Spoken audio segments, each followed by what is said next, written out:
sa simple na pasulyap-sulyap, nagpapapansin sa'yo. Umabot sa palitan ng mga mensahe, kilig na kilig ako.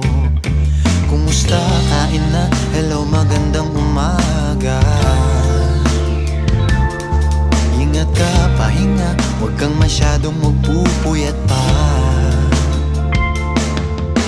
Naramdaman ng puso na dahan-dahan akong nahuhulog sa'yo. Sa kada araw natin na pag-uusap, meron nang